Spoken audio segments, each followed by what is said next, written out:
seen me before, probably, maybe. I'm presenting again, this time a project that I've been working on this summer called, unfortunately, Caelus Space Technology. As you may know, that's the name of the Roman god of the sky, and we chose that name when I didn't know that I was going to present in front of Italian people. So forgive my mispronunciation of the name. So, let me tell you a little story. This beautiful picture, in which you may recognize me and Idris, who's sitting at the back, is our graduation picture, taken 2.5 years ago at Cranfield in the United Kingdom. And this is most likely one of my proudest moments when we finally got our master's degree in what is probably the best university for space engineering in the UK. So that's the happy side of the story. On the other hand, out of the 10 people that you can see there, only 4 actually made it to the space industry. Another 3, including both Idris and myself, chose not to go to the space industry, and another 3 kept on trying and failed. So let me explain a little bit of why those 3 people failed to get into the space industry and why we chose not to. The problem very often is that when you find jobs in space, they sound great, but they also require experience. Everybody wants 3 to 5 years of experience. And you ask yourself, well, how am I supposed to get experience if you won't even give me a job to get experience? So that's the sort of dilemma that we experienced at the start. Obviously, there's a few entry-level positions, sort of graduate programs that are quite popular in the UK, but those places are limited, as you would expect. Then there's another issue, which is what I face personally, which is I don't actually want to work for Airbus. I already did, and it was awfully boring. The jobs sound very interesting, but then because you're a graduate, you're at very entry level, you get all the boring tasks, all the very simple stuff, and you feel like your brain isn't actually being used to its full potential. I mean, you've been studying for 5, 6, 7 years, and then you're being asked to just like format documents and stuff like that. Anyways, so this summer, alongside a few friends, we tried to come up with a solution for that. And what we thought we would do is try and create an organization, an agency, a company, which would create entry-level positions for graduates to be able to work in slightly more interesting projects. So on the one hand, you would allow a development of those graduates. They would be mentored by previous graduates and by experienced mentors coming from space agencies.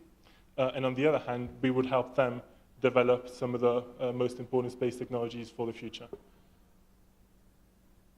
So what we would do, this is part of a bigger presentation in which I presented the sort of business aspect of it, which I will kind of ignore for now. But we mainly had 2 key activities. One of them was these technologies that I said we would develop, the first that we proposed was technologies needed for asteroid mining, including 3D printing in space and extraction of minerals. And the second activity would be providing consultancy services to different companies. So for instance, ESA uses a lot of subcontractors that do well, actually most of the design of that spacecraft is subcontracted. And they need the help of companies at different stages, including mission analysis and design, which is what interested us the most, because that's where the cool stuff is. You get to play with new concepts, you get to formulate new ideas, see whether they're feasible or not. So those are the 2 key activities that we wanted to take on. The idea being that our graduates would have the most exciting projects to work on, to try their new skills, to come up with innovative ideas before then going out into the space industry.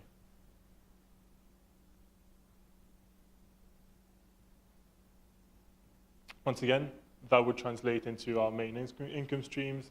I said that I would skip the business part, so I will skip this very quickly. We thought about basing ourselves in 2 main locations. One of them everybody loves because it's funding asteroid mining, Luxembourg. They signed an agreement with Deep Space Industries 3 days ago, which drove me nuts because they gave them 25 million euro to work on asteroid mining. I would like a part of that money, I'm not going to lie. And the other one is one that might be slightly, people might not understand, but Harwell in the UK could actually be quite a good location for space right now, because despite the failure that was Brexit and what may happen to the country in the next couple of months and years, space will not be affected. In fact, they are investing more and more in space startups and small companies, so they'll be quite interested in developing this proposal. Like I mentioned, I started this with a few friends. Here are the 4 of us. We met at the International Space University.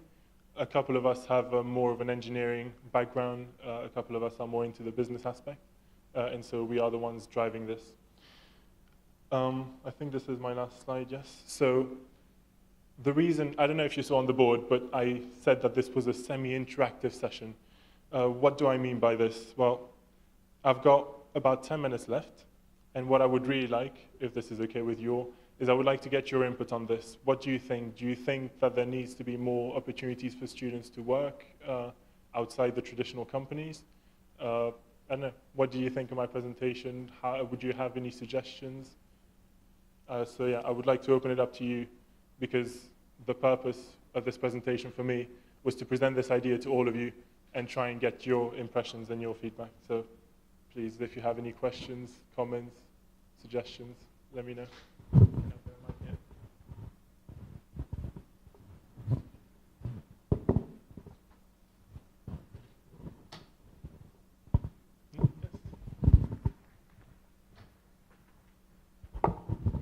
Thank you for your presentation. You hit a hot topic because, for example, from my experience, I'm a space engineer, and actually I had really hard times to find a job, and eventually I decided not to enter the space industry. But after a while, I'm here because I would like to go back.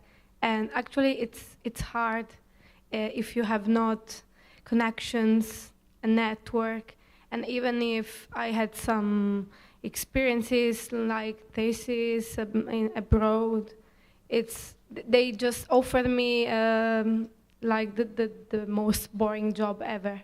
So I totally agree with you, and I think that it's a good idea to network to companies, to let them understand that even if we are not experienced, we have bright minds and we can make an impact. So thanks for I will that. leave the mic with you so that you can pass it on to the audience if they want to say something. But yes, I've seen that story a number of times. Myself, as I said, I chose not to go to the space industry immediately. I am trying to go back, which is why we gave the presentation yesterday on the part of our project which actually has to do with space. Because let's face it, space is cool. Unfortunately, a lot of the opportunities are not. And it's very difficult, it's very competitive. There's a lot of us for not that many jobs.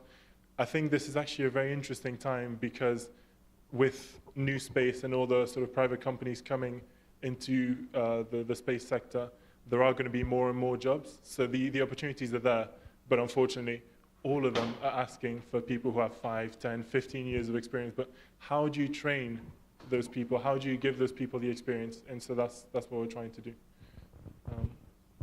Yes. Yeah. Maybe you tell us before, but I didn't get it. But what is your approach to do this? How do you want to get people involved in different projects? So that's the main difficulty that we're finding now. The difficulty is finding projects, and I know that you're facing the exact same difficulty in a different way. But so our problem is coming up with projects is relatively easy. Funding them is more difficult. So there will probably be quite a lot of graduates from different universities that might want to join us to try and work. That would be easy. We have a couple of ideas of what sort of technologies we could research. I am in contact with the Luxembourgish government, for instance, who are investing heavily in asteroid mining, and I'm trying to see what it is that they would need us to develop, and that's the sort of thing that we'd want to work on. The difficulty is connecting the two. So how do we get people to pay us to perform our projects, or how do we get companies to take our graduates on sort of placement type of schemes, more like consultant type of positions for a little while, and that's the difficulty. We had this idea. We wanted to have those two aspects, the sort of new technologies, new opportunities, etc. On the other hand, the graduates that we're trying to develop is bridging the gap between the two that is But don't you think that it will be also good to teach the people that want to get involved with you to be independent, I could say, or want to make things by themselves? Like, okay, if they have maybe an idea, Okay. they can get it and go forward with the project. And So this is very interesting that you're mentioning that, because it's part of my thinking that I hadn't mentioned, not even to the other 3 people in my team, that I think we have, like you said, very bright minds with great ideas, new concepts. And I think this sort of organization would allow us to give people the tools to, I don't know, you want to build this new CubeSat that has a laser and you can destroy asteroids or kill aliens whenever they arrive. Go ahead, do it. We'll give you a little bit of money, some resources. You can sort of show us the proof of concept, and we'll try and help you along. So that's absolutely something that I would love to do, to try and empower people like ourselves to try new things, to develop themselves the way they want to. In my position, I'm trying to find a way to allow us to do that from a financial point of view, since everything revolves around it. just the last thing, sorry. Yeah, no, carry on. What you want to do about the way of thinking of students right now? Because, for example, I had my ideas very clear from the beginning, but from my experience right now, that they met a lot of students, people, and want to be involved with. Yes, they are excited about doing stuff, but they are not so keen to pursue and go forward, and they're much more linked to the university, and they think that passing exams will be worthy and will be something very useful at the end when you have a paper and say, okay, I've made it. A lot of people, I don't know different countries, but for example, because the people I've met from different countries are all enthusiastic people that done something. But for example, here in Italy, the major part of the students, they don't think about doing stuff outside the university. There are very few people thinking about it. And yeah, it's a way of thinking. So I know that you want to do stuff because you're doing it, yeah? But have you figured out that they are people outside, that you're working for them, and they cannot use this opportunity because they don't care very much on what you're doing? So I think encouraging people within the universities wouldn't really be our remit. That would be more to associations such as SGAC or the local. In the UK, for instance, we've got this thing called SEDS is international. In the UK, we had UK SEDS, the sort of organizations trying to encourage people to work on their own projects. On the other hand, if you can pass the mic to the other side, and then we'll have that question. On the other hand, people who, as you said, aren't very entrepreneurial, don't really want to take their own initiative, those people typically will want to go and work at Airbus. I hope there's no people from Airbus in the audience, otherwise they're going to hate me. Yeah, and then the third thing is, I think part of the way in which we change that is by giving people the opportunity, by giving people the knowledge that there is a way to do what they want to do. So, in effect, if this managed to get off the ground, it would be about going to universities, making partnerships with them and telling your students, well, look, you want to do something that is non-conventional, we can give you the resources, the tools to do that, and that will then lead students to push further and realize that they can do things a different way. Does that answer your question? Yeah, no, it's an open thing, so we can discuss about it. Happy to discuss it anytime. Yes, Lucas? I really think space people should actually go a little bit out of our university regime, outside of their current science and development we have right now. But because of that, exactly, we're in universities, we're going for science, we're pretty bad business people. We actually don't really go for use cases for people and large land use and how to get fundings and how to get the things back. But there are other people out there, where, especially this startup scene, where they're going with the Android things, with the Apple things, and so on. And they're doing quite a lot. There are a lot of hackathons around there. There are a lot of this kind of stuff where you can attend. And especially when space people get there. ESA has a pretty cool technology transfer program. And these startup people, they have the knowledge for the businesses, actually have no idea what this technology is. They have no use for the technology. And if the space people are attending here and somewhere else actually can make the bridge between the technology and the business people, then we can offer a lot of new opportunities to create jobs, new companies, and so on. So really hackathons, connecting, and really think a little bit outside of the box, because yeah, with the current standards, it's just pretty hard because science alone doesn't produce as much jobs as we have opportunities. That's a very good point, actually. I suppose I'm sort of stuck in my engineering mentality where I think science and technology is the only thing that matters. But it's a very good point that there's actually a lot of people who are interested in space without necessarily being technical, and we should try and address them as well. I suppose this sort of structure that we're proposing could involve a few non-technical profiles as well, especially if we were trying to encourage them to develop their own thing. On the other hand, I'd be interested in hearing about ESA's technology transfer program, because last time I checked, which was 2 years ago, it was actually quite difficult to get it moving. Yes, I mean, it's like they're just, I think, 12 to 15 people working with the whole project, with lawyers, with marketing team, and so on. So they're not so much for that, but they pretty much advertising for downstream applications, meaning the data you get from satellites and put them into some application. For example, you get satellite photos, and with the satellite photos you make models for rainforests, for traffic, for climate changes and so on.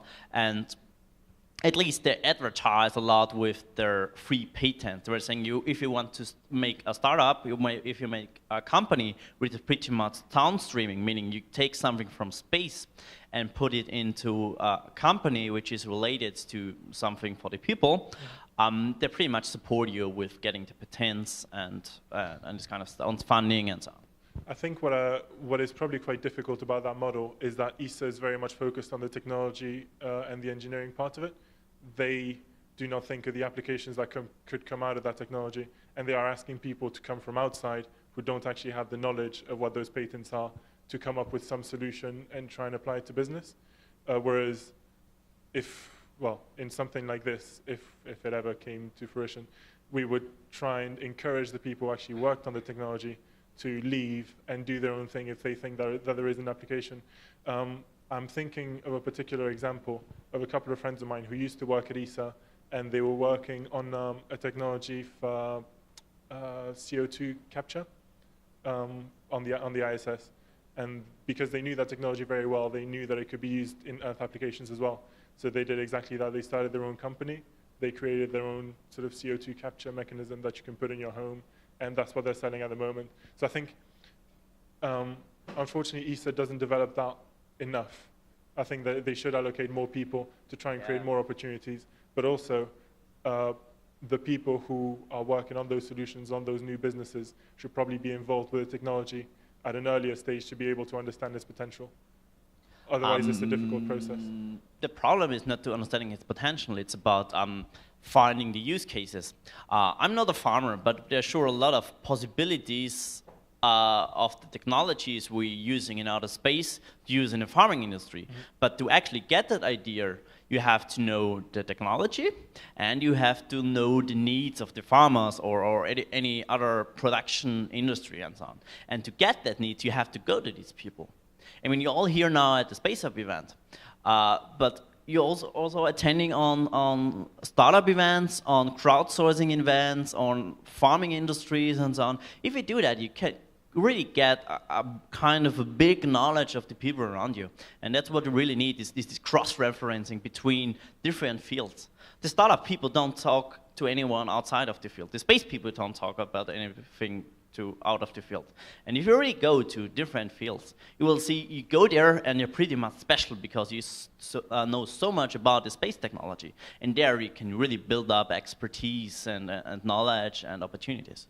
So for everyone, go outside of the space industry too. I mean, there are a lot of things, and because there's so less people there, so less space people there, there's a high probability that there's a high need for you. Well, thank you very much for your point. If there's anyone with any more questions or comments, otherwise we'll, yes. It was in response to you about the, well, in response and connecting with that about the fact that, you know, in Italy, which is it's a real problem, that there are not many people that are actually really interested, like in this kind of like Politecnico, for example, because I've studied here and a degree here. Hopefully soon it'll be over with.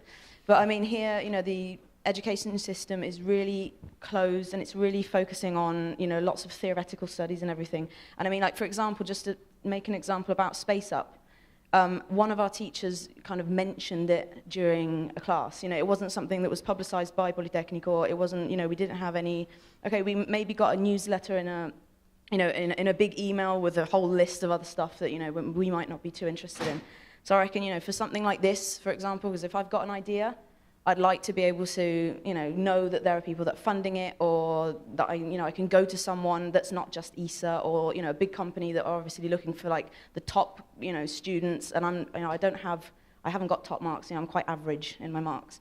And I think that, you know, the thing is that for something like this, the easier way, you know, because as you said earlier, you can go and refer to associations that have, it's their job to kind of publicize all of these kind of things. But I mean, even just looking at the list of teachers, for example, and just asking them, could you mention this? Because Space Up, and then there was, I think, a couple of other events, or the ESA internships, now that there's there was the deadline, I think, at 31st of October, or, you know, in December, for some of these sections, you know, ESOC, STEC, and so on. It was something that our, you know, the teacher from our previous year, she didn't even bother to mention. And it could have been so easy, and as many of us could have known. And now the whole course, obviously, we're all really interested in it. But I think instead of waiting for associations to kind of get into it, you can even get a small list of the teachers. For example, our teacher was the orbital mechanics teacher. And she just, you know, she said, right, guys, you know, we'd like you to know about this thing. It was like 5 seconds in her, you know, hour and a half, 2-hour lesson. And that way, through a person that she had no benefit from it, because she's not, you know, she's not trying to sponsor ESA or anything. So I reckon that something this good, especially for a country like Italy, where we, you know, the whole education system is really based on theory, and it's something that even, you know, I've spoken to loads of other students here, and, you know, even when we go out and you talk to other people from other countries in other engineering or architecture, you know, you find out that your Politecnico, for example, is really theoretic. It's, you know, we don't have much knowledge. I mean, we know how to use MATLAB, and that's about it, basically. You know, and it would be nice to like give more theoretical, you know, the theoretical stuff more practical, yeah. And then even having a teacher every now and then. I mean, like you personally, you could say, could you please, you know, mention this? And if you find out about a good teacher like the one that we have in orbital mechanics, she'd be fine, I reckon, with just mentioning it, you know, because I mean, in these 2 days, I've heard so much stuff that I could have known easily or heard about in class, you know, just from one professor mentioning it or something. Okay. So, well, thanks for telling us and showing us, but I reckon. Well, thank you very much. They're kicking me out, so I'm going to stop here. My email is on the slide and it has been for the last 10 minutes. So feel free to contact me anytime. Happy to discuss this or other topics as well. I'll be around for the next however long the Space Up is on for. Yeah, thank you very much for your attention.